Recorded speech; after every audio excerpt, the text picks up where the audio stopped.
Greetings, my name is Patty Jakes. Welcome to my channel. I'm a grateful recovering alcoholic. I'm not a medical professional. This space is dedicated to the journey of sobriety and the pursuit of a healthier, happier life, sharing my experience, strength, and hope with all of you. Join me as we navigate the challenges, celebrate the victories, and build a supportive community to living our best sober lives together. Okay, on a previous video, I walked everyone through some of my life in the beginning of my sobriety, and it was challenging, definitely challenging. Life isn't perfect, especially trying to live being sober one day at a time, going through my feelings without picking that first drink up or many more after. But it did get easier, and every Friday, it seemed like that was the worst day for me. I wanted to drink so bad every Friday afternoon. I don't know. For me, it was a lot. It wasn't just every Friday. It was other days too, but most of the time it was always on a Friday. But then there were other times that came to pass. I mean, I went to my brother's wedding. I was 8 months sober, and I was in the wedding, so I had to go to the wedding. But I didn't want to because it was my first event sober, and I was not really feeling it.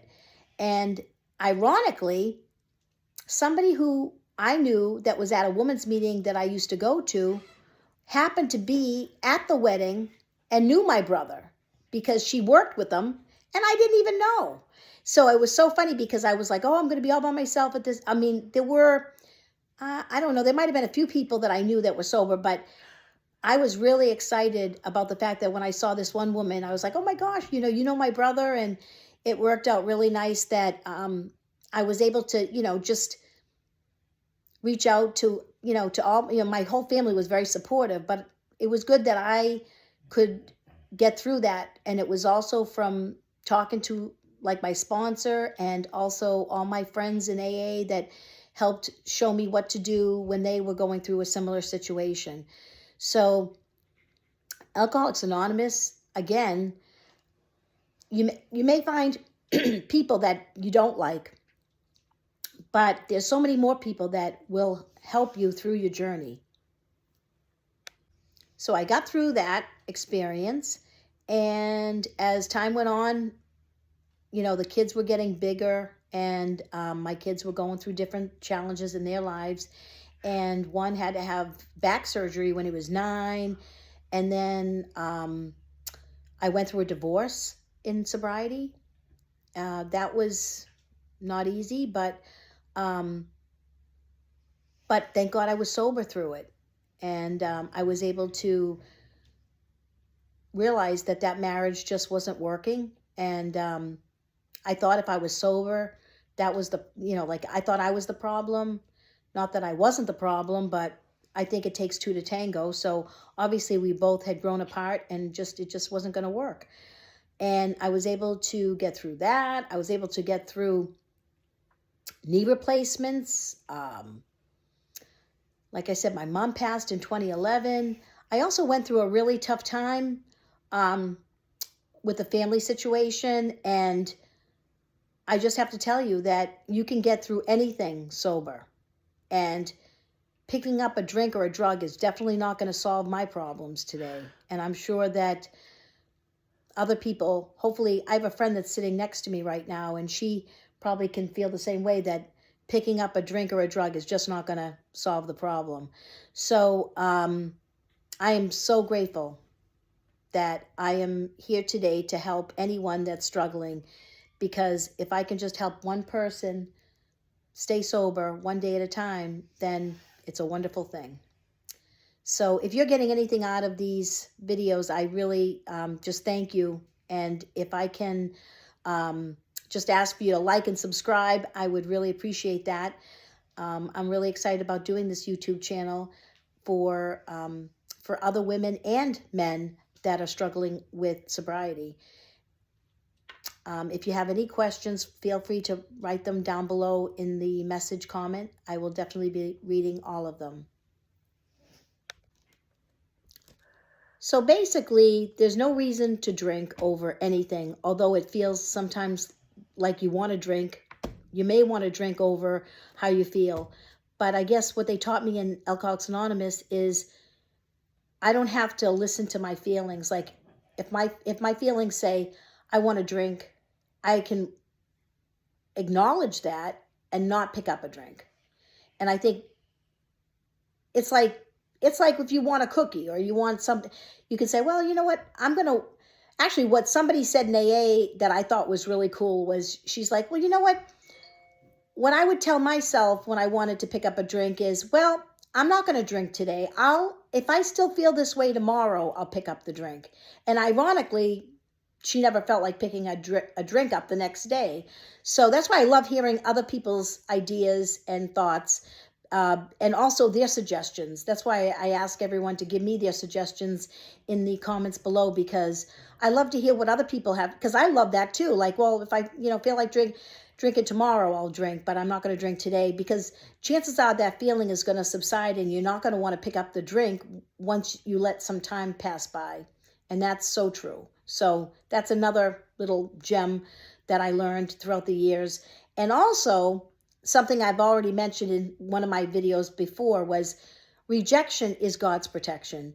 And what that means to me is if I get rejected by somebody, or it could be anything. It could be I got rejected from a business deal. I got rejected from a person. Somebody treated me incorrectly. Then I would just say, rejection is God's protection, which means it's okay that I feel rejected because God has protected me from a worse thing to happen. So I really love that saying, and it really has helped me and saved me many, many a time. Also, by the way, what other things have saved my life are the Daily Reflections book, the 24-hour-a-day book, along with the journal, Living Sober. We've got the Women's Way through the 12 steps. If you would like to purchase any of these, I get them through Amazon. I'll put the links below so you can just press on that and order whatever you like. We got the big book of Alcoholics Anonymous, which I have my cover, Humility, on there, which I'm very humble to be a recovering alcoholic. And I'll also send a link down below for anyone that wants to try Audible, because you get a free subscription to try one Audible. And I love Audible. I've been using Audible for I don't know how many years, and I'm a big advocate because I drive a lot for work. So I love to listen to my books, and you can actually get any of these on Audible, as well as other books that I love to read. So feel free to press on below if you need to order one. So as I was saying about staying sober long enough to see the miracles happen, there are occasions where people have relapses, and I just want everyone to know that if you do relapse and you're struggling, it's okay. One thing many people have said this to me in AA. Listen, we're alcoholics. That's what we do best, is drink. So that's our go-to. We're going to drink to numb our feelings. That's all we know. And it's hard to change. It's hard to change who we've been all these years. So beating yourself up over drinking or drugging is not going to solve the problem. Because if I just try to beat myself up over drinking, if I drank again or whatever, then that's actually going to make it worse for me to try to get sober. So please, if you do relapse, get back into it. Get back to a meeting, get back to your program, reach out to another sober alcoholic that's in recovery, because we want to help you, all of us. When somebody reaches out to me for help, I'm happy and I'm grateful to help, because the more I help someone else, the more I help myself, because it's the more we give, the more we get. So don't feel like you're a burden. Don't feel like you're that you're worthless, or that embarrassed, as my friend would say, embarrassed, because actually that happened to me, and that's why I couldn't get sober for 10 years prior to my 22 years, I actually was in and out of the program for 10 years because I was ashamed of myself. And every time I would go back to AA, I'd be like, oh, I don't want to, I was afraid people were going to judge me. And the sad part about it is I was judging myself, but they weren't judging me. I was judging me. So whatever you do, keep coming. And it works if you work it because you're worth it. And don't judge yourself because we don't judge you. This is a disease. And like they say, we're sick people trying to get well. We're not bad people. So keep coming and like and subscribe. I'd love to have you join my channel. Thank you and God bless.